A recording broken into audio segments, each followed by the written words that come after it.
Today, we went for our first run in none other than the Hyperion Elite number 2. Hey, Bill, I'm in the mood for a switch up. I hit the function, hit the rose till I hiccup. I hit the stage and leave with money that's a stick up. She picture perfect, so I told him I'm a flick up. Bill, I'm in the mood for a change up. I leave the city and return with my change up. They got amnesia, don't remember how they played us.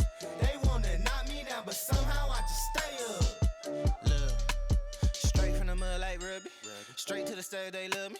I understand they hungry, but please don't hate, that's ugly. I've been sliding, shaking, moving. I've been popping in my city. Now, I know what you're thinking. Yes, he bought another carbon fiber plated shoe. He doesn't need it. He's not even an elite runner, and that's right. If this is your first time on the channel, my name is Brendon, and I am a non-elite runner who has quite a big addiction of buying running shoes, taking them back in here, and then helping you decide if you want to buy them as well. So if that's something you're into, consider hitting that subscribe button right down there.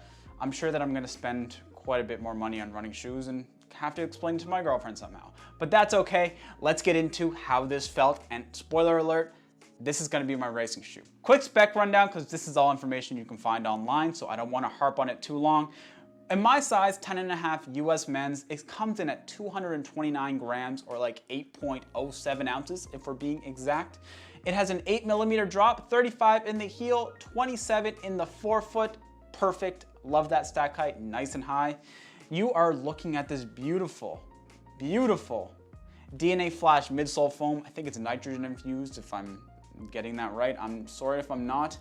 It's pretty interesting that they went this route, because those of you that aren't familiar, a lot of people say that the reason the carbon fiber plated racing shoes work so well is not necessarily the plate, but a P-Bax-based foam that they're using in the Nike Alpha Flies and the Saucony Endorphin Pros, Endorphin Speeds, that stuff. So people say that's the reason why, but Brooks must have different information because they went with the nitrogen-infused foam.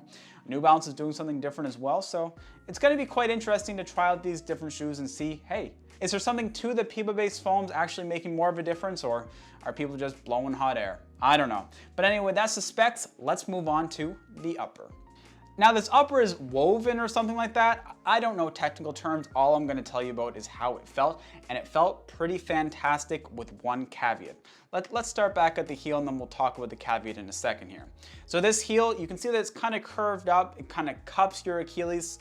Some people have said that that rubs for them. For me, didn't have an issue at all.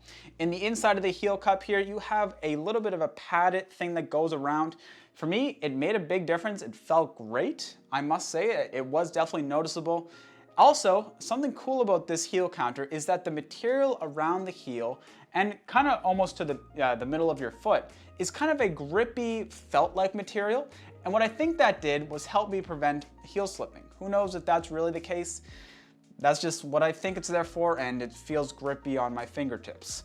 The tongue, this is the caveat, the tongue. Yes, it's nice and light, nice and thin. It's pretty comfortable overfoot, but it's not gusseted. It's not gusseted. The tongue is not gusseted.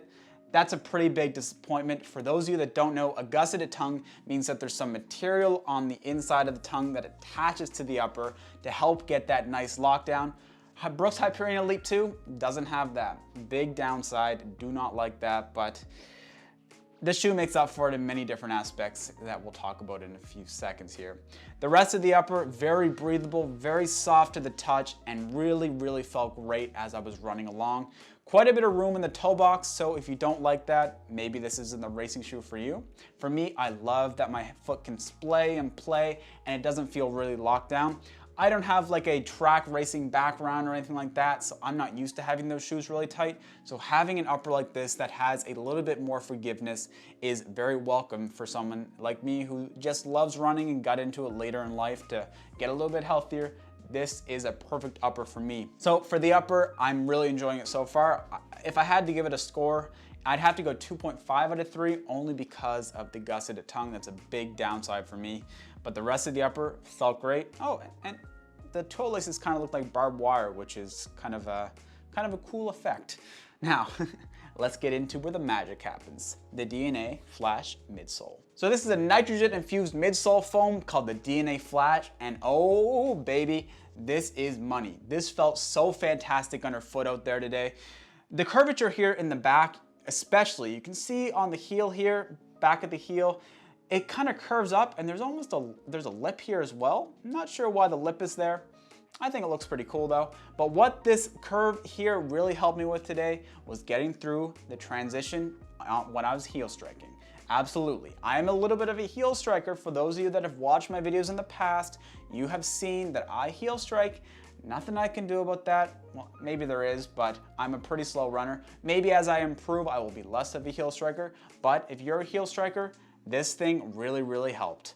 Being able to roll through that heel strike into the forefoot, this transition felt fantastic.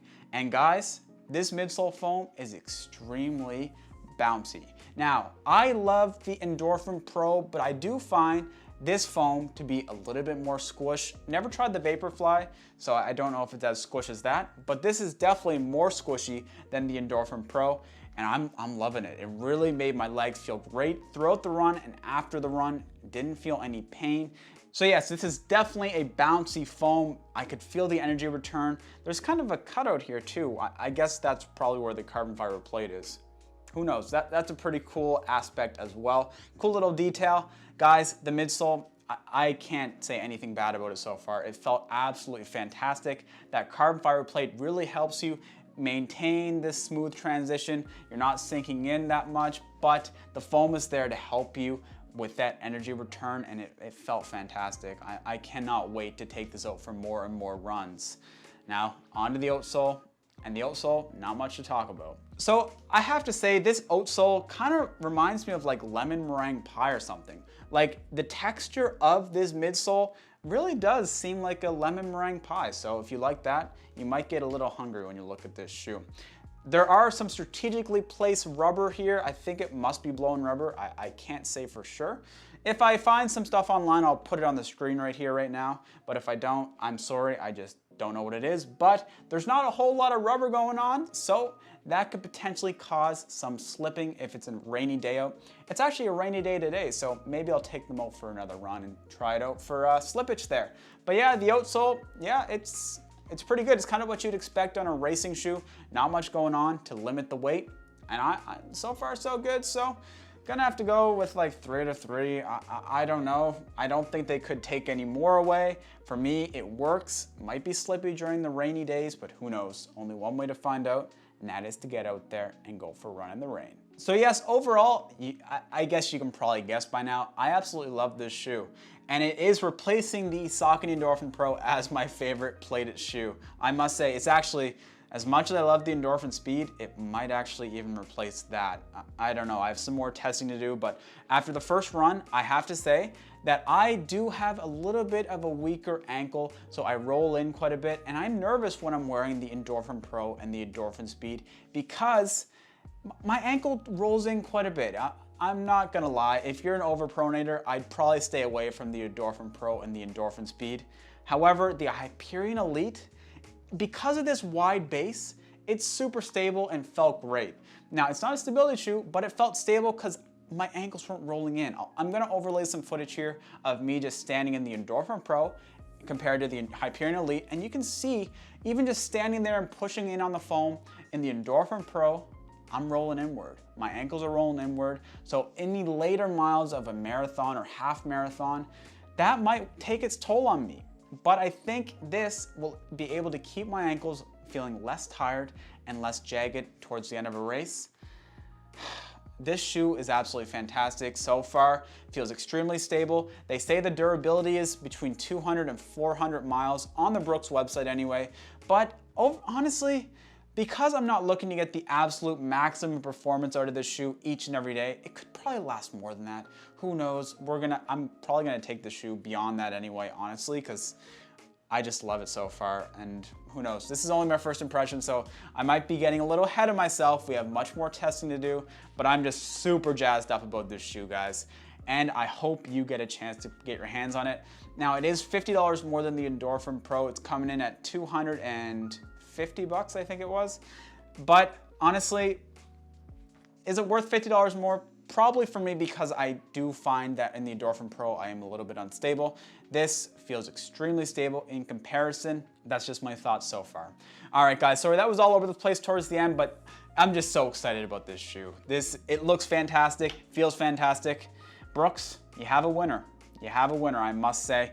All right, guys, thank you all so much for making it to the end of the video. Let me know, are you gonna pick up the Hyperion Elite 2, or are you gonna look towards a different plated shoe for your racing needs? I'd love to hear it in the comment section down below. I'll throw it back to the Endorphin Pro video I did. I think that was probably almost 2 months now ago that we did that video, and I'll do the Endorphin Speed just for the heck of it. We'll do a whole plated shoe fiasco. Thank you all so much for watching. I'll catch you on the next one. See ya later.